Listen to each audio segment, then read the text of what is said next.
പാർത്ഥ, അധ്യാപകർ എന്ന് പറയുമ്പോൾ നമ്മുടെയൊക്കെ മനസ്സിൽ ഇപ്പോഴും നമ്മളെയൊക്കെ പഠിപ്പിച്ച അധ്യാപകർ ദൈവത്തിന് തുല്യരാണ്. തീർച്ചയായും അവരെയൊക്കെ നമ്മൾ അങ്ങനെയാണ് കാണുന്നത്. പക്ഷെ ഇപ്പോഴത്തെ കാലഘട്ടത്തിൽ അധ്യാപകർ കുട്ടികളെ കാണുന്നത് സ്വന്തം മക്കളെ പോലെയല്ല. അവരുടെ പല ഇംഗിതങ്ങൾക്കും വഴങ്ങാൻ നിർബന്ധിക്കുകയും പല രീതിയിൽ അവരെ ശാരീരികമായൊക്കെ ഉപദ്രവിക്കുകയും ഒക്കെ ചെയ്യുന്ന അധ്യാപകരെയാണ് നമ്മൾ കാണുന്നത്. ഇപ്പോൾ 13-കാരൻ, അതായത് 8ാം ക്ലാസ്സിൽ പഠിക്കുന്ന ഒരു കുട്ടിയെ ഒരു അധ്യാപിക ലൈംഗികമായി ഉപയോഗിച്ചത് പല തവണയെന്നാണ് പറയുന്നത്. പിന്നെ അധ്യാപികയ്ക്ക് സംഭവിച്ചത് എന്താണെന്നുള്ളതൊക്കെ നമുക്കറിയാം. എന്താണ് ഇത്തരത്തിൽ, എവിടെയാണ് ഈ സംഭവം, എന്താണ് ഇതിൻ്റെ കൂടുതൽ വിവരങ്ങൾ? ഇത് അമേരിക്കയിലെ മേരിലാൻഡിലാണ് നടന്നിട്ടുള്ളത്. മേരിലാൻഡിലെ ഒരു സ്കൂളിൽ നിന്നുള്ള അധ്യാപികയാണ് 32-കാരിയായിട്ടുള്ള മെലീസ കാർട്ടിസ് എന്നാണ് ഈ അധ്യാപികയുടെ പേര്. ഇവര് 2023 നവംബർ 7 പ്രായപൂർത്തിയാകാത്ത കുട്ടിയെ ലൈംഗികമായി ദുരുപയോഗം ചെയ്തതായിട്ടാണ് ആരോപണം വന്നിട്ടുള്ളത്. 2023 ഒക്ടോബറിൽ ഇര പീഡനാരോപണവുമായി രംഗത്തെത്തിയതോടെ പോലീസ് അന്വേഷണം ആരംഭിച്ചു. ജൂൺ 20 അവൾ 3 തവണയെങ്കിലും ലൈംഗിക കുറ്റകൃത്യങ്ങൾ ആവർത്തിച്ചു എന്ന് സമ്മതിച്ചു. പിന്നീട് അത് 20 തവണ ലൈംഗികപരമായ കാര്യങ്ങളിൽ ആ കുട്ടിയെ ഉപയോഗിച്ചു എന്നുള്ള കുറ്റസമ്മതത്തിലേക്കും എത്തിയിട്ടുണ്ട്. കോടതി രേഖ പ്രകാരം കർട്ടിസിന്റെ നേതൃത്വത്തിലുള്ള ഒരു ആഫ്റ്റർ സ്കൂൾ പ്രോഗ്രാമിന് ഇടയിലായിരുന്നു ഈ പീഡനങ്ങൾ നടന്നത്. അതായത് സ്കൂളിൽ നടക്കുന്ന ഒരു ഫംഗ്ഷൻ ഒരു പ്രോഗ്രാം, സ്കൂളിന്റെ ചില കലാപരിപാടികളും കാര്യങ്ങളൊക്കെ ഉണ്ടാവില്ല. ആ സ്കൂൾ സമയത്തിന് ശേഷം അവിടെ ട്രെയിനിങ്ങുകൾ നടക്കും. അപ്പോൾ അത്തരത്തിലുള്ള ഒരു പരിപാടിക്ക് ഇടയിലുള്ള ട്രെയിനിങ്ങിനിടയിലായിരുന്നു അല്ലെങ്കിൽ പരിശീലനത്തിനിടയിലായിരുന്നു ഈ പീഡനങ്ങൾ നടന്നത്. 8ാം ക്ലാസ്സുകാരന് മദ്യവും കഞ്ചാവും നൽകുകയും അവനുമായി 20 തവണ ലൈംഗിക ബന്ധത്തിൽ ഏർപ്പെടുകയും ചെയ്തു. ഇതാണ് ഈ അധ്യാപിക, മിസ് കർട്ടിസ് എന്ന് പറയുന്ന ഈ അധ്യാപിക 2 വർഷത്തോളമായിട്ട് അധ്യാപിക ജോലി ചെയ്യുന്ന ഒരു സ്ത്രീയാണ്. എന്താണ് ഈ കൗമാരക്കാരൻ ഈ പരിപാടിക്ക് സമ്മതം അറിയിച്ചതോടുകൂടി ഈ പരിശീലനത്തിന് വിളിച്ചു വരുത്തുകയും ആ പരിശീലനത്തിനിടയിൽ ലൈംഗികപരമായി കുട്ടിയെ ദുരുപയോഗം ചെയ്യുകയായിരുന്നു. എനിക്ക് തോന്നുന്നു 8ാം ക്ലാസ്സുകാരനാണ്. ഈ 8ാം ക്ലാസ്സുകാരനെയൊക്കെ ദുരുപയോഗം ചെയ്യുക എന്ന് പറയുന്നത് എത്രത്തോളം പ്രാധാന്യമുള്ളൊരു കേസാണ് എന്നുള്ളത് നമുക്കറിയാം. അമേരിക്കയിലൊക്കെ വളരെ ഗുരുതരമായ വകുപ്പിട്ട് കേസെടുക്കുന്നതാണ്. 30 വർഷത്തോളം ഈ പ്രതിക്ക് ശിക്ഷ കിട്ടും എന്നുള്ളതാണ് നമ്മളെ ഒരു കണക്ക് കൂട്ടൽ. അതായത് അവിടുത്തെ നിയമവൃത്തങ്ങളിൽ നിന്നൊക്കെ അറിയാൻ കഴിയുന്നത് 30 വർഷമോ അതിന് മുകളിലോ ഉള്ള രീതിയിലുള്ള തടവ് അവർക്ക് കിട്ടാനുള്ള സാധ്യതയോ അല്ലെങ്കിൽ മറ്റു ശിക്ഷകൾ കിട്ടാനുള്ള സാധ്യതയോ ഉണ്ട് എന്നുള്ളതാണ്. യഥാർത്ഥത്തിൽ ധന്യ, നമ്മൾ മാതാപിതാ ഗുരു ദൈവം എന്നാണ് പറയുന്നത്. തീർച്ചയായിട്ടും മാതാവ് അച്ഛനെയും, അച്ഛൻ ഗുരുവിനെയും, ഗുരു ദൈവത്തെയും കാണിച്ചു തരുന്നു എന്നുള്ളതാണ് ഇതിലൂടെ നമ്മൾ മനസ്സിലാക്കുന്നത്. അപ്പോൾ ഈ നമ്മുടെ നാട്ടിൽ നമ്മുടെ ഗുരുക്കന്മാരായിട്ട് അറിയപ്പെടുന്നത് നമുക്ക് വിദ്യാഭ്യാസം തരുന്ന ആളുകളാണ്. അപ്പോൾ ആ വിദ്യാഭ്യാസം തരുന്ന ആളുകളെ നമ്മൾ ആ രീതിയിലായിരുന്നു പണ്ട് മുതലേ കണ്ടത്. അധ്യാപകർ എന്ന് പറഞ്ഞാൽ ബഹുമാനിക്കേണ്ട, വളരെ ബഹുമാനത്തോടുകൂടിയും സ്നേഹത്തോടെയും നോക്കേണ്ട ആളുകൾ, ഒരു മോശമുള്ള ഒരു കണ്ണുകളിലും നമ്മൾ കാണരുതാത്ത ആളുകളായിരുന്നു. പക്ഷേ കേരളത്തിൻ്റെ ഒരു ചുറ്റുപാടിൽ ഇപ്പോഴും അധ്യാപകർ എന്ന് പറയുന്നത് വലിയ മാറ്റമൊന്നും സംഭവിച്ചിട്ടില്ല. അധ്യാപികമാർ വളരെ സ്നേഹത്തോടു കൂടിയാണ് കുഞ്ഞുങ്ങളെ നോക്കുന്നതും അവരെ വളരെ ചേർത്ത് പിടിക്കുന്നതും. പക്ഷെ വളരെ വിരളമായിട്ട് പല കാര്യങ്ങളും സംഭവിക്കുന്നുണ്ടാവാം.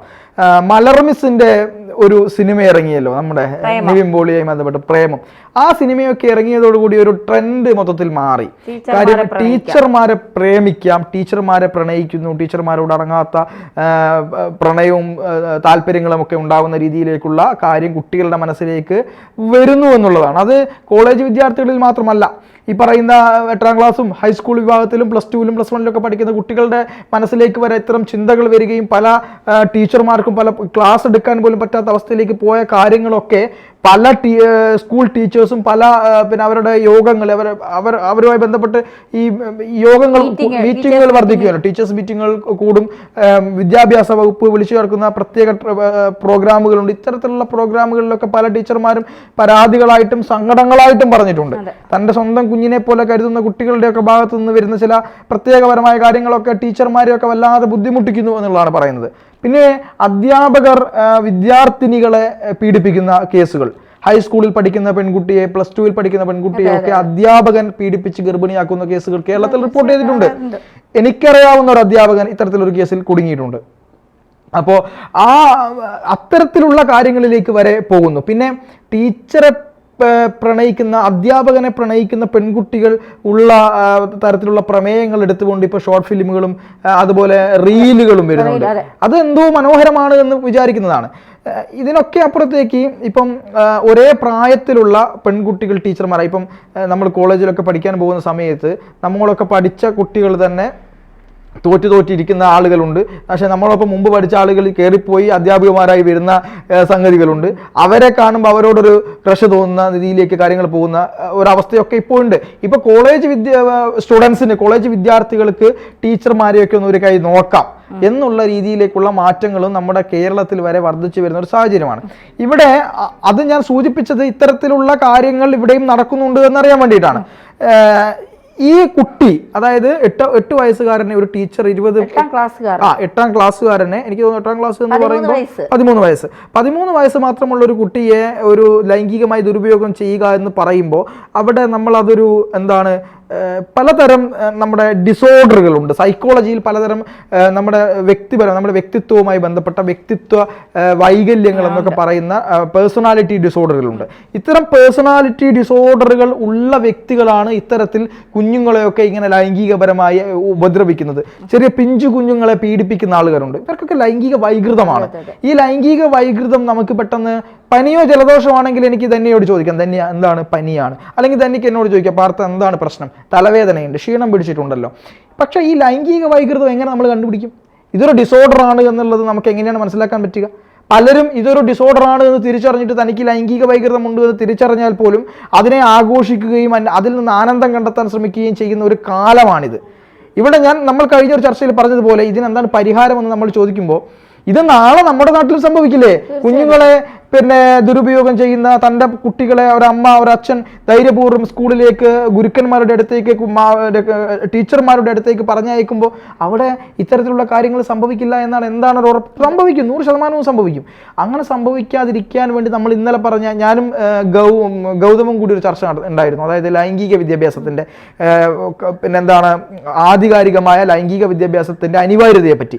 അത്തരത്തിലുള്ള ലൈംഗിക വിദ്യാഭ്യാസം കൊടുക്കുക, കൗൺസിലിങ്ങുകൾ കൊടുക്കുക, ഒരു ചെറുപ്പത്തിൽ തന്നെ കുട്ടികളെ ഈ രീതിയിലേക്ക് വളർത്തി മെച്ചപ്പെടുത്തി എടുക്കുക തുടങ്ങിയ കാര്യങ്ങളൊക്കെ കൃത്യമായി കൊടുക്കുക എന്നുള്ളതാണ് ഇതിൻ്റെ ആദ്യത്തെ മുട്ടച്ചും ബട്ടച്ചും പഠിപ്പിക്കുക എന്നൊക്കെയാണ് ഇതിൻ്റെ നല്ല വശങ്ങൾ എന്ന് പറയുന്നത്. എന്തു തന്നെയായാലും ലോകത്ത് ഇങ്ങനെയൊക്കെ സംഭവിക്കുമ്പോൾ അത് അമേരിക്കയല്ലേ സംഭവിച്ചത്, ഇവിടുത്തെ കാര്യം പറയടേ എന്ന് പറയുന്ന ആളുകളൊക്കെ ഉണ്ട്. ഇവിടെയും നടക്കുന്നുണ്ട് സഹോദര, നമ്മൾ അറിഞ്ഞും അറിയാതെയും ഒക്കെ ഇവിടെ കാര്യങ്ങൾ നടക്കുന്നുണ്ട്. ഇപ്പോ പല പീഡനങ്ങളും മൂടി വെക്കപ്പെടുന്നുണ്ട് അല്ലെ, പലതും ചിലപ്പോൾ വിളിച്ചത് പറയാൻ പറ്റാത്ത കാര്യങ്ങളുണ്ട്. അപ്പൊ അത്തരത്തിൽ പലരും അത് മറച്ചു വെക്കുന്നുണ്ട്, പറയാൻ മടിക്കുന്നവരുണ്ട്. കേസ് കൊടുത്തു കഴിഞ്ഞാൽ നാളെ എൻ്റെ കൊച്ചിൻ്റെ ഭാവി എന്താകുമെന്ന് പറഞ്ഞുകൊണ്ട് ഭയപ്പെട്ടുകൊണ്ട് ഇരിക്കുന്ന അച്ഛനമ്മമാരുണ്ടാകും. സ്കൂളുകളിൽ പല തരത്തിൽ പെൺകുട്ടികൾ ഇപ്പം തന്നെ യൂണിഫോമിൻ്റെ ഒക്കെ ഒരു രീതി തന്നെ നമ്മൾ കണ്ടിട്ടില്ലേ, മാറി വരുന്ന ഒരു രീതിയൊക്കെ. മുൻപൊക്കെ ആണെങ്കിൽ നമുക്ക് കുറെ കൂടിയൊക്കെ ഒരു എന്താ പറയുക, ശരീരം മറച്ചുകൊണ്ടുള്ള ഒരു യൂണിഫോം ആയിരുന്നു ഉണ്ടായിരുന്നത്. ഇപ്പൊ അതിനൊക്കെ ഒരുപാട് ഇത് പെൺകുട്ടികളുടെ ബോഡി തന്നെ കൃത്യമായി ബോഡി സ്ട്രക്ചർ കൃത്യമായി കാണുന്ന വിധത്തിൽ ഉള്ള ഒരു യൂണിഫോം ഒക്കെ ഫാഷൻ രീതികളല്ല പാർത്ത. പെൺകുട്ടികൾക്ക് ആൺകുട്ടികൾക്കും ഇപ്പൊ ഫാഷൻ രീതികൾ മാറി, അവരുടെയൊക്കെ ഫാഷന്റെ ചിന്താഗതികൾ മാറി. കാരണം ശരീരത്തോട് ഇറുകിച്ചേർന്ന് കിടക്കുന്ന വസ്ത്രങ്ങൾ, ബോഡി ഷേപ്പിന്റെ അനുസരിച്ചുള്ള അപ്പൊ ഒരു ചോദ്യം വരും, കാര്യം അവർക്ക് അവരുടെ സ്വാതന്ത്ര്യമില്ലേ, അവർക്ക് അവരുടെ വസ്ത്രങ്ങൾ ഇട്ടുകൂടെ എന്നുള്ള ചോദ്യം വരും. പക്ഷേ തീർച്ചയായിട്ടും അത് പറ്റും. പക്ഷേ 18 വയസ്സിന് താഴെയുള്ള കുട്ടികൾക്ക് നമ്മൾ പലപ്പോഴും ചില അവകാശങ്ങളൊക്കെ കൊടുത്തിട്ടുണ്ടോ? മൈനർ എന്നാണ് അവർ പറയുന്നത്. അവർക്ക് അവകാശങ്ങൾ ഉണ്ടെങ്കിൽ പോലും നിയമം അവരെ പലതിൽ നിന്നും വിലക്കിയിട്ടുണ്ട്. അത് കുട്ടികളെയെങ്കിലും നിങ്ങൾ ഈ പറയുന്ന എക്സ്പോസ്ഡ് ആയിട്ടുള്ള വസ്ത്രങ്ങളിൽ നിന്ന് ഒഴിവാക്കണമെന്ന് തന്നെയാണ് എനിക്ക് പറയേണ്ടത്.